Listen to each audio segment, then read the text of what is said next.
आता आपण प्रभाग क्रमांक 12 मध्ये आहोत आणि आपण जनतेचा कौल जाणून घेऊया। सर, महानगरपालिकेच्या निवडणुकीचा बिगुल आता वाजलेला आहे आणि सर्वत्र निवडणुका सुरू आहेत। मग आपल्या या प्रभाग क्रमांकामध्ये असं कोणतं नेतृत्व किंवा व्यक्तिमत्व आपल्याला वाटते की जे विकास म्हणून आपण बघता? सद्यस्थितीत आमच्या दृष्टिकोनातून आम्ही बघतोय की 24 तास लोकांसाठी अवेलेबल असणारे एक आमच्या 12 प्रभागमध्ये व्यक्तिमत्व अवेलेबल असणारं म्हणजे आदिल फराज साहेब। ते आम्ही कायम आमच्या समोर डोळ्यासमोर बघतोय की सर्वांसाठी कायम तत्पर असतात। एक फोनवरती ज्या त्या ठिकाणी अवेलेबल असतात, कामासाठी पण ते कायम सर्व लोकांसाठी अवेलेबल असतात। एवढं काय केलं त्यांनी खरं?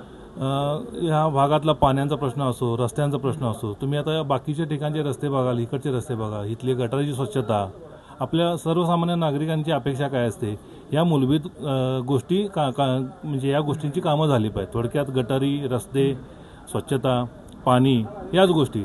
बाकी काही नगरसेवक आपल्या सगळ्या बाकीच्या कामासाठी अवेलेबल होऊ शकत नाही किंवा ते करू शकत नाही। ह्या गोष्टी जरी आपल्या सॉल्व्ह झाल्या तरी बाद झालं आपल्याला। आणखी नगरसेवकाकडून काय अपेक्षा असणार आहे? सर, आता विरोधकांकडून नरेट केलं जातं की हिंदूच नगरसेवक व्हावा, त्याविषयी तुमची एक मतदार म्हणून प्रतिक्रिया काय? असं काही नसतं। हिंदू मुस्लिम हे थोडं आउट ऑफ द बॉक्स जाऊन, आता शेवटी माणूस कुठे जन्माला येतो आणि तो कसा राहतो, त्याचा धर्म काय, जात काय, याहीपेक्षा आपण शाहू नगरीत राहतो। मुस्लिम असो किंवा हिंदू असो, तो माणूस कामाचा आहे की नाही हे महत्वाचं आहे। माणूस जर काम करत असेल तर काही हरकत नाही।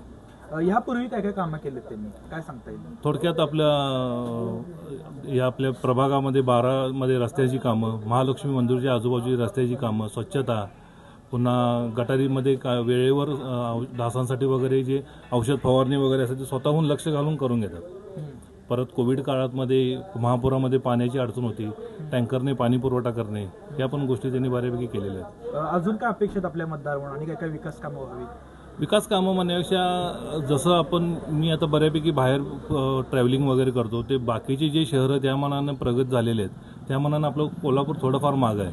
तर त्यासाठी रस्त्यांची स्वच्छता, धूळ जी भयानक, कोल्हापूर म्हणजे आजकाल पूर्वी खड्डेपूर होतं, आता धूळपूर झालेलं आहे।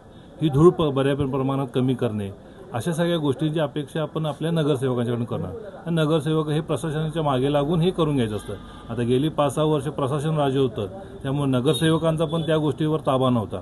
पण ही थोडं म्हणजे आपण देर आहे दुरुस्त असं व्हायला लागले। लवकरात लवकर इलेक्शन व्हाव्यात आणि जे कामाची माणसं आहेत ते तिथं जाऊन प्रशासनावरती वचक राहून या नागरिकांच्या गोष्टींची कामं व्हावीत, हीच अपेक्षा आहे।